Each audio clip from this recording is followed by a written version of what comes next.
Hi friends, நம்மளோட சேனல்ல PGTRB Zoology prepare பண்ணிட்டு இருக்கோம். Syllabus wise content நான் கொடுத்துட்டு இருக்கேன். இப்போ TNPSC Technical Assistant call for வந்தனால அதுல Zoology, PG Zoology எல்லாத்துக்குமே syllabus வந்திருந்தனால அதோட preparations பார்த்துட்டு இருக்கோம். TNPSC degree level zoology question paper தான் எடுத்து நம்ம டிஸ்கஸ் பண்ணிட்டு இருக்கோம். ஒரு கொஸ்டின் பேப்பர் டிஸ்கஸ் பண்ணல எனக்கு என்ன தோணுதுன்னா ஒவ்வொரு சாப்டர்ல இருந்து ஒரு 20 கொஸ்டின்ஸ் டிஸ்கஸ் பண்றோம். அப்ப என்ன ஆகுதுன்னா எல்லா சாப்டருமே நம்ம ரிவைஸ் பண்ண மாதிரி எனக்கு அது அப்படி இருக்கு. அதனால உங்களுக்கும் அது ஹெல்ப்ஃபுல்லா இருந்தா நம்ம இதே கண்டினியூ பண்ணுவோம். அந்த கொஸ்டின் பேப்பர்ஸே கண்டினியூ பண்ணுவோம். ஏற்கனவே 4 பார்ட்ஸா இந்த கொஸ்டின் பேப்பர் டிஸ்கஸ் பண்ணியிருக்கேன். இன்னைக்கு ஒரு 20 to 25 கொஸ்டின்ஸ் டிஸ்கஸ் பண்ணுவோம். We start with question number 104. திசு தோற்றுவாய் என்பது உடலில் உற்பத்தி மற்றும் வளர்ச்சியடையும் திசுவிற்கு. The origin of a tissue, the formation and development of the tissues of the body is histogenesis. Tissue பத்தி என்ன படிப்பு படிச்சாலும் அது ஹிஸ்டோஜெனிசிஸ் தான் சொல்லுவோம். கேமட்டோஜெனிசிஸ் அப்படின்னா என்ன அப்படின்னா கேமெட்ஸ் எப்படி ஃபார்ம் ஆகுது, ஸ்பெர்ம் எப்படி ஃபார்ம் ஆகுது, எக் எப்படி ஃபார்ம் ஆகுது, ஓவா எப்படி ஃபார்ம் ஆகுது, இதுதான் கேமட்டோஜெனிசிஸ். நம்மளோட கேமட்டோஜெனிசிஸ் வீடியோ நம்ம சேனல்ல இருக்கு, ரெஃபர் பண்ணா போய் ரெஃபர் பண்ணிக்கோங்க. எம்ப்ரியோஜெனிசிஸ் அப்படின்றது ஒரு ஜைகோட்ல இருந்து எப்படி ஒரு ஃபுல் ஒரு எம்ப்ரியோ டெவலப் ஆகுது, எப்படி ஒரு ஃபுல் ஆர்கானிசம் வருதுன்றது தான் டெவலப்மெண்டல் பயாலஜி. அதான் எம்ப்ரியோஜெனிசிஸ். ஹோலோபிளாஸ்டிக் அப்படிங்கிறது இது என்னன்னா கிளீவேஜ்ல தான் நம்ம ஹோலோபிளாஸ்டிக் பார்க்குறோம். ஃபார் எக்ஸாம்பிள் இப்படி ஒரு எக் இருக்கு அப்படின்னா அது 2 ஈக்குவல் பார்ட்டா, ஈக்குவல் ஹோலோனா ஈக்குவலா டிவைட் ஆகுது அப்படின்னா அதை நம்ம ஹோலோபிளாஸ்டிக்னு சொல்லுவோம். ஸோ 4 ஆப்ஷனுமே நம்ம டிஸ்கஸ் பண்ணிட்டோம். ஆரிஜின் ஆஃப் அ டிஷ்யூ ஹிஸ்டோஜெனிசிஸ் தான். Question number 105. அனுராவில் செவுள் விளைவு மாறி உருவாக்குவது. In Anura, the gill arches become modified into. அனுரான்றது ஒரு amphibian. அதுல gill arches tadpole இருந்து adult மாறும்போது hyoid apparatus-ஆ மாறிடும். Question number 106. எபித்தீலியல் படர்வு செல்லின் உட்பகுதியில் படர்ந்து இன்னொரு படர்வாக உருவாகிறது. ஏனென்றால் செல்லின் உருவத்தில் மாற்றம் ஏற்படுவது. Epithelial sheet migrates inside a cell aggregate or beneath another layer because of local changes in cell shape, which is epiboly, option B emboli, option C convergence, option D epioxis. The correct option is option B emboli. Okay. இது எந்த topic கீழே வரும் அப்படின்னா இது மார்போஜெனடிக் movements அப்படின்னு சொல்லுவாங்க. நம்ம ஒரு ஜைகோட் டிவைட் ஆகி பிளாஸ்டோசிஸ்ட் பிளாஸ்டோசிஸ்ட்லாம் ஃபார்ம் ஆன பிறகு ஆர்கன் ஃபார்ம் ஆகிறதுக்கா அந்த செல் எங்கேயும் மூவ் ஆகும். அதான் மார்போஜெனடிக் மூவ்மெண்ட். இதுல எபிபோலி அப்படின்றது எபித்தீலியல் செல்ஸ் அவுட்டர் சர்ஃபேஸ்ல மூவ் ஆகணும். அவுட்டர் சர்ஃபேஸ் அப்படின்னு வந்திருந்தா நீங்க எபிபோலியை கண்டிப்பா டிக் பண்ணலாம். ஆனா கொஸ்டின்ல என்ன கேட்டிருக்காங்க அப்படின்னா மைக்ரேட்ஸ் இன்சைட் அ செல் அக்ரிகேட் அப்படின்னா அது எம்போலி தான். கன்வர்ஜென்ஸ்க்கு என்ன வரும் அப்படின்னு பாத்தீங்கன்னா எல்லா செல்லுமே கன்வர்ஜ் அட் 1 பாயிண்ட். ஓகே, ஏதாவது ஒரு பாயிண்ட நோக்கி அந்த செல் லேயர் மூவ் ஆகும்போது அதை கன்வர்ஜென்ஸ், அந்த மூவ்மெண்ட்டை கன்வர்ஜென்ஸ்ன்னு சொல்லுவோம். அதே இது ஆப்போசிட் என்னன்னு பாத்தீங்கன்னா டைவர்ஜென்ஸ். ஒரு பாயிண்ட்ல இருந்து அந்த செல் எல்லாம் மூவ் ஆகி வேற இடத்துக்கு போகும்போது அது டைவர்ஜென்ஸ் அப்படின்னு சொல்லுவோம். இத்தனை மார்போஜெனடிக் மூவ்மெண்ட்ஸ் இருக்கு, பாத்துக்கோங்க. Question number 107. கரு உணவு சிறியதாகினும் அது முட்டையின் சைட்டோபிளாசத்தில் முறையான அளவில் வியாபித்திருத்தல். The amount of yolk is little that it is found scattered almost uniformly throughout the egg cytoplasm. இங்க keyword என்ன பார்த்தோம்னா scattered almost uniformly. ஒரு கருமுட்டையில யாக் எப்படி இருக்குன்றத வச்சு அந்த யாக்குக்கு ஒரு நேம் கொடுக்கிறோம். மீசோலெசித்தல், டீலோலெசித்தல், மைக்ரோலெசித்தல்னு சொல்லி. இப்ப ஸ்கேட்டர்ட் ஆல்மோஸ்ட் யூனிஃபார்ம்லி, யூனிஃபார்ம் அப்படின்ற வார்த்தை வந்துச்சாலே இது ஹோமோலெசித்தல் தான். நம்மளுக்கு வேண்டிய ஆன்சர் ஸ்கேட்டர்ட் யூனிஃபார்ம்லின்னு வந்தா அந்த எக் யாக் ஈவனா ஸ்கேட்டர் ஆயிருந்தா அது ஹோமோலெசித்தல் எக். அப்ப டீலோலெசித்தல் எக் அப்படின்னா என்னன்னா டீலோலெசித்தல் ஒரு அட் அ போல் ஒரு எண்ட்ல மட்டும் இருக்கும், ஒரே ஒரு எண்ட்ல மட்டும்தான் யாக் கான்சென்ட்ரேட்டட் ஆயிருக்கும். அல்லது அது எப்படி சொல்லலாம்னா அட் அ போல் ஓகே, யாக் வந்து ஒரு போல்ல மட்டும் இருக்கு அப்படின்னு சொல்லலாம். மைக்ரோலெசித்தல் பார்த்தோன்னே கண்டுபிடிச்சலாம். ரொம்ப கம்மி அமௌண்ட் ஆஃப் எக் இருந்தா மைக்ரோலெசித்தல். ஆப்போசிட் வந்து மேக்ரோலெசித்தல். ரொம்ப ஜாஸ்தி யாக் இருந்துச்சுன்னா அது வந்து மேக்ரோலெசித்தல். ஜாஸ்தி யாக் எந்த எக்ல இருக்கும்னா ரெப்டைல்ஸும் பேர்ட்ஸோட எக்லயும் இருக்கும் macrolecithal. Okay, mesolecithal option D. Mesolecithal வந்து எக் யாக் வந்து கான்சென்ட்ரேட்டடா இருக்கும். இப்ப இங்க சொல்றாங்கல்ல ஸ்கேட்டர்ட் அப்படின்றாங்கல்ல, ஸ்கேட்டர் ஆகாம ஒரே இடத்துல கான்சென்ட்ரேட்டடா இருந்தா அது வந்து மீசோலெசித்தல்.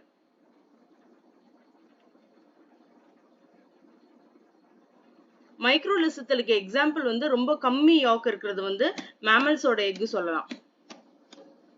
Okay, question number 108. பாலூட்டிகளின் கருக்கோள கட்டியின் வெளிப்புற சுவர். The outer wall of mammalian blastocyst is option B, trophoblast. இதுக்கு ஒரே ஆப்ஷன் தான் ட்ரோஃபோபிளாஸ்ட். அதாவது நம்ம ஜைகோட் வந்து ஒவ்வொரு செல் டிவிஷன் ஆகி நிறைய செல் அப்படி ஒரு பால் மாதிரி நிற்கும். அதான் நம்ம பிளாஸ்டோசிஸ்ட்னு சொல்றோம். அந்த பிளாஸ்டோசிஸ்ட் என்ன ஆகும்னா அது வந்து பிரிஞ்சிடாம இருக்கும் இல்லையா, அந்த ஒவ்வொரு செல்லும் வந்து உதிர்ந்துராம இருக்கிறதுக்காக இந்த அவுட்டர் லேயர் இருக்கும். அதை தான் நம்ம ட்ரோஃபோபிளாஸ்ட் அப்படின்னு சொல்லி சொல்றோம். அப்ப பிளாஸ்டோபோர்னா என்னன்னு பாத்துக்கோங்க. வேற ஒரு கொஸ்டின்ல வந்தா உங்களுக்கு எழுதுறதுக்காக சொல்றேன். ஆர்கென்ட்ரான் அப்படின்னு சொல்லி ஒரு ஓப்பனிங் வரும். ஓகே, அந்த பிளாஸ்டோசிஸ்டுக்குள்ள ஆர்கென்ட்ரான் ஓப்பனிங் வரும். அதுதான் பிளாஸ்டோபோர். ஓகே, மார்க் பண்ணிக்கோங்க. பிளாஸ்டோபோர் அப்படின்றது ஆர்கென்ட்ரானோட ஓப்பனிங். பிளாஸ்டோசீல் அப்படின்றது ஆப்ஷன் சி வந்து ஒரு ஃப்ளூயிட் ஃபில்டு கேவிட்டி. இந்த பிளாஸ்டோசிஸ்டுக்கு நடுவுல தண்ணி மாதிரி ஃபார்ம் ஆயிருக்கும் இல்லையா, அந்த கேவிட்டி. ஓகே, அந்த பாலுக்குள்ள இருக்கிற அந்த கேவிட்டி தான் பிளாஸ்டோசீல். இதெல்லாம் வேற கொஸ்டின்ல கேட்கறதுக்கு சான்சஸ் இருக்கு. லேபியம் அப்படின்றது இது டெவலப்மெண்டல் பயாலஜில வராது. இது லேபியம்ன்றது மவுத் பார்ட் ஆஃப் இன்செக்ட், அதுல வரும். கிராப் மவுத் பார்ட் ஆஃப் இன்செக்ட்ல வரும். நம்ம ப்ரீவியஸ் கொஸ்டின்ல இதை டிஸ்கஸ் பண்ணியிருக்கோம். Question number 109. ஆம்னியானுக்கும் கோரியானுக்கும் இடைப்பட்ட இடம் என்பது cavity between amnion and chorion. Answer allantoic cavity. அப்ப மத்ததையும் நீங்க பாத்துக்கோங்க. எம்பிரியானிக் சீலம் அப்படின்றது எதுக்கு நடுவுல இருக்கும் அப்படின்னா இட் இஸ் பிட்வீன் எம்பிரியோ, ஒரு வளர்ற ஒரு எம்பிரியோ. ஓகேயா, வளர்ச்சியில டெவலப்மெண்ட்ல இருக்க ஒரு எம்பிரியோக்கும் ஆம்னியானுக்கும் இடையில இருக்கிறது தான் embryonic coelom. Embryonic coelom. Cavity between amnion and chorion வந்து allantoic கேவிட்டி தான். வளர்ச்சியின் சரியான வரிசை. இது ரொம்ப ஈஸியான கொஸ்டின், நீங்களே பார்த்து கண்டுபிடிச்சிடலாம். Correct sequence in development is first fertilisation நடக்கணும். ஓகே, அதுக்கடுத்து ஜைகோட் ஃபார்ம் ஆகும். ஜைகோட் என்ன ஆகும் அப்படின்னா கிளீவேஜ் நடக்கணும், அது பிரியணும் செல்ஸ். அப்புறம் தான் வந்து பிளாஸ்டுலா அதெல்லாம் கேஸ்ட்ருலா அந்த ஃபார்ம் எல்லாம் வரும். ஸோ ஃபர்ஸ்ட் வந்து கிளீவேஜ் நடக்கணும், அதுக்கடுத்து பிளாஸ்டுலா, பிளாஸ்டுலாக்கு அப்புறம் மொருலா, மொருலாக்கு அப்புறம் பிளாஸ்டுலா, பிளாஸ்டுலாக்கு அப்புறம் கேஸ்ட்ருலா. ஆப்ஷன் ஏ.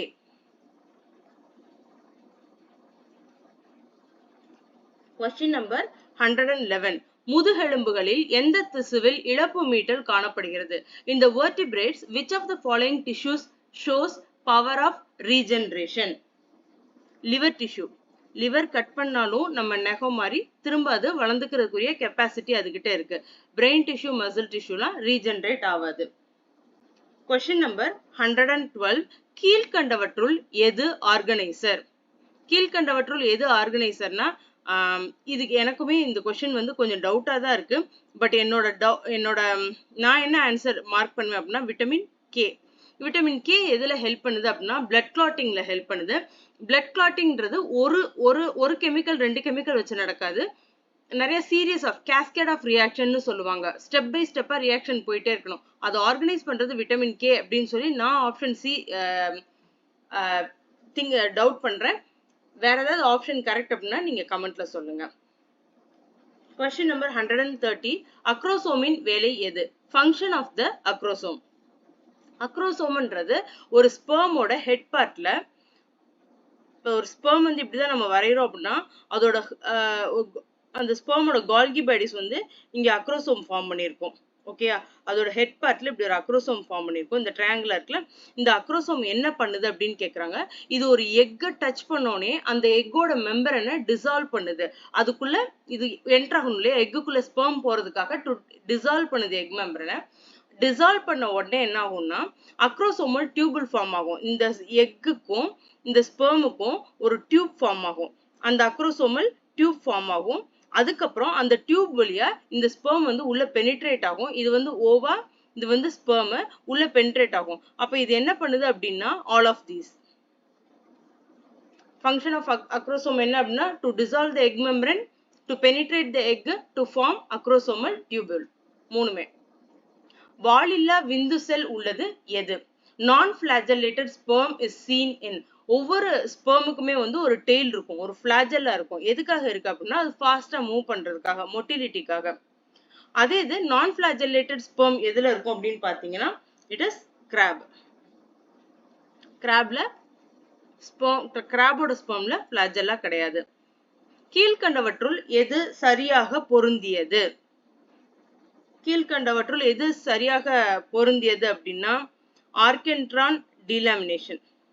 ஆர்கென்ட்ரான் வந்து டீலாமினேஷன். 116 கீழ்கண்ட நிகழ்வுகளில் முட்டை மற்றும் விந்தணு உருவாகும் போது எந்த நிகழ்வு முதலில் நடக்கிறது?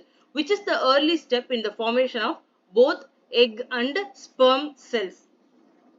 கேமட்டோஜெனிசிஸ்ல எது ஃபர்ஸ்ட் ஸ்டெப் அதான் கேட்டிருக்காங்க. ஓகே, அது எக் ஆகட்டும் ஸ்பெர்ம் ஆகட்டும், எது ஃபர்ஸ்ட் ஸ்டெப் அப்படின்னு பார்த்தோம்னா குரோமோசோம் பேரிங். ஓகே, இப்ப மத்த ஆப்ஷன்ஸை பாருங்க. போலார் பாடி ஃபார்மேஷன். போலார் பாடி ஃபார்மேஷன் எக்ல மட்டும்தான் நடக்கும், ஸ்பெர்ம்ல நடக்காது. ஸோ இந்த ஆப்ஷன் வராது.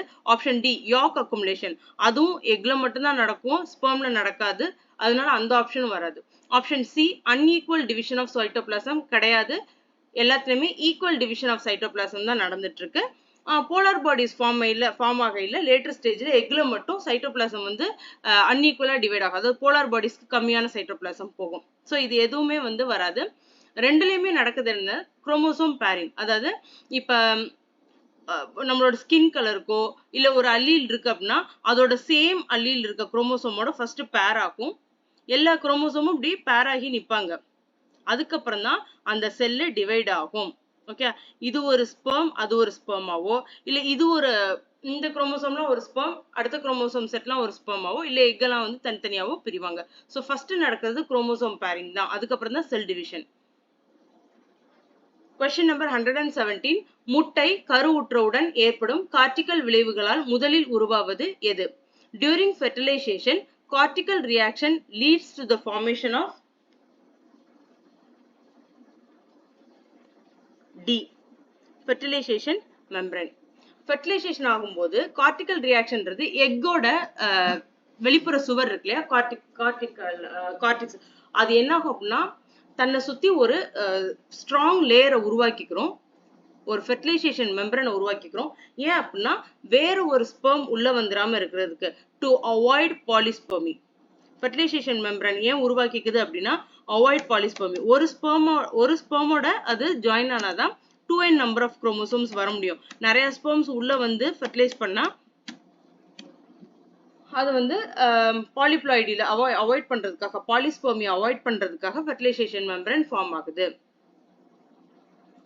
Which of the following tissues is affected by lipoma, the malignant disease? Lipoma என்னும் புற்றுநோய் எந்த வகை திசுக்களில் தோன்றுகிறது? லிப்போமா LIP வந்தாலே லிப்பிட் தான் நம்மளோட வேர்டு. ஸோ லிப்பிட் எங்க இருக்கும் அப்படின்னா adipose டிஷ்யூல.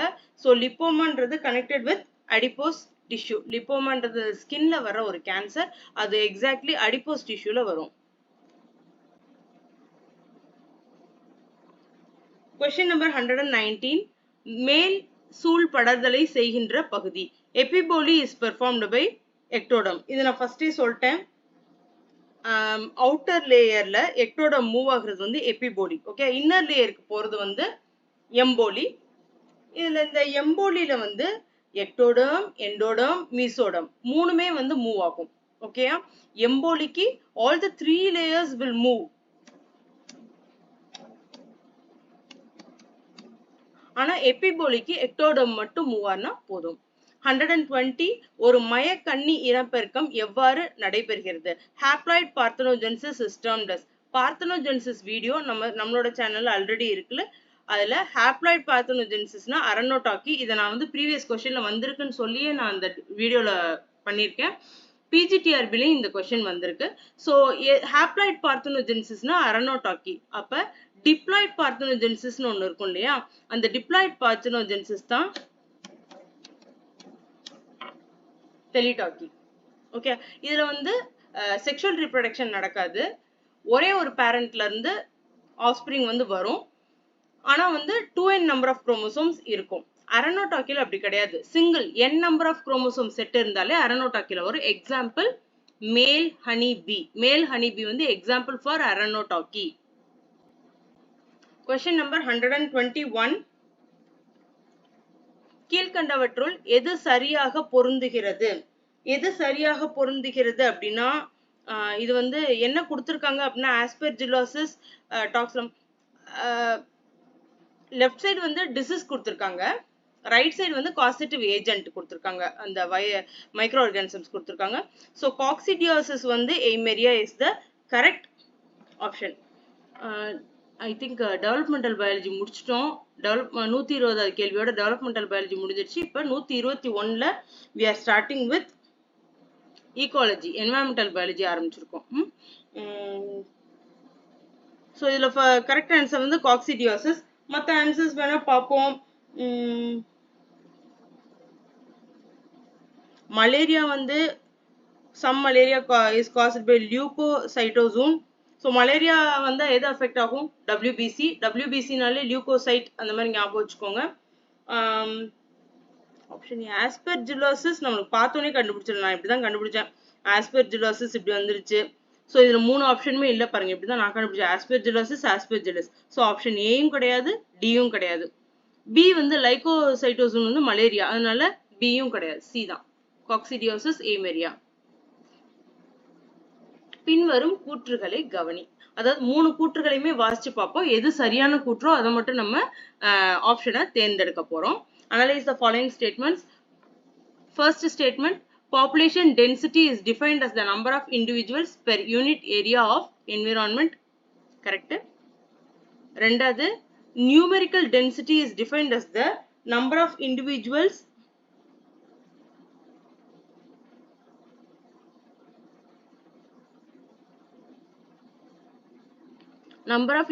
per unit area of development.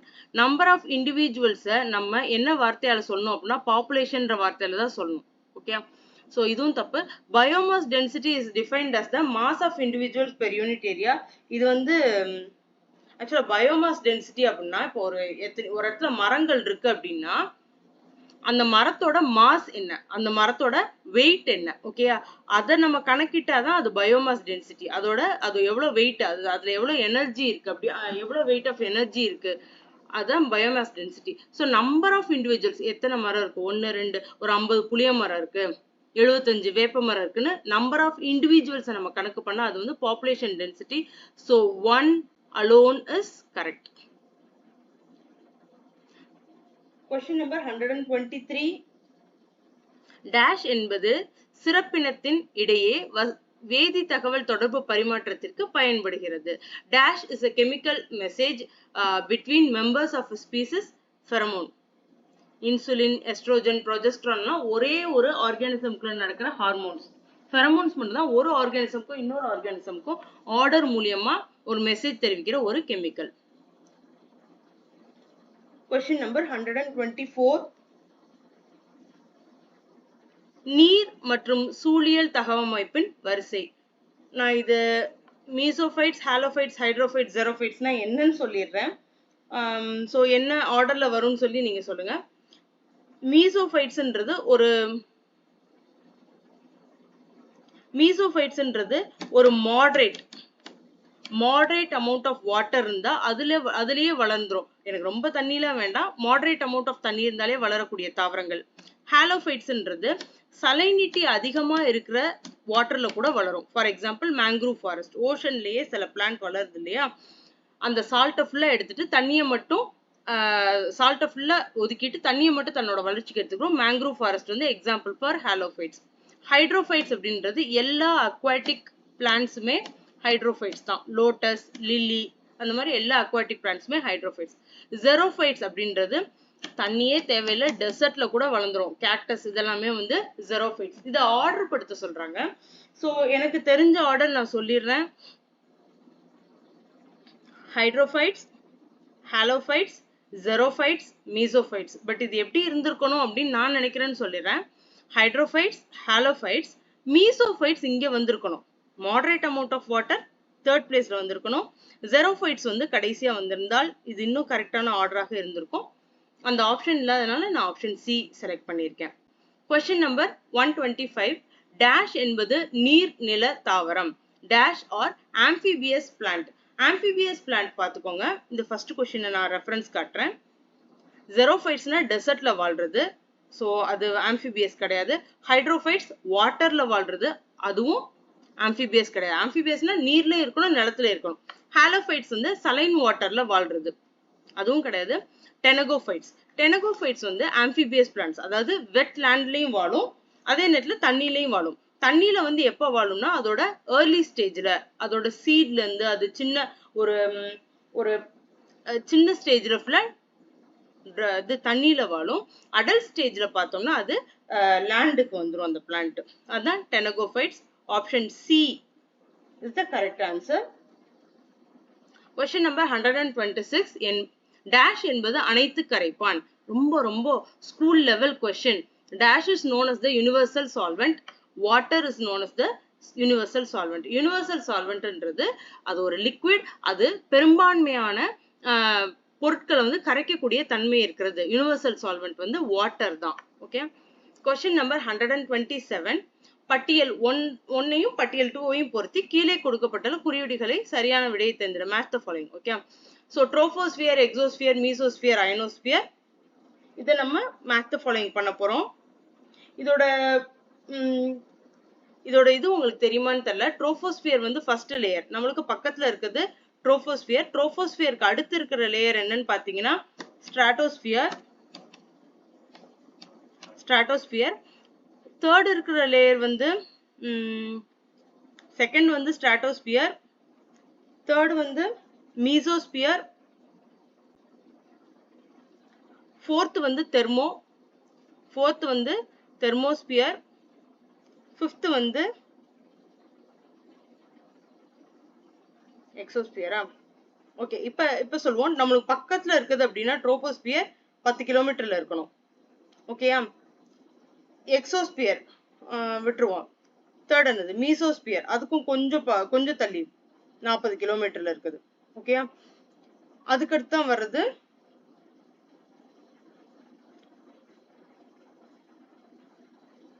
Ionosphere. Ionosphere வந்து அப் டு 300 கிலோமீட்டர். எக்ஸோஸ்பியர் வந்து above 300 kilometer. So option D is the correct answer. Okay. இதுல நீங்க ஓரளவு ட்ரோபோஸ்பியர் வந்து நம்ம பூமிக்கு பக்கத்துல இருக்குன்னு கண்டுபிடிச்சிட்டாலே இந்த கொஸ்டின் நீங்க ஆன்சர் பண்ணிடலாம்.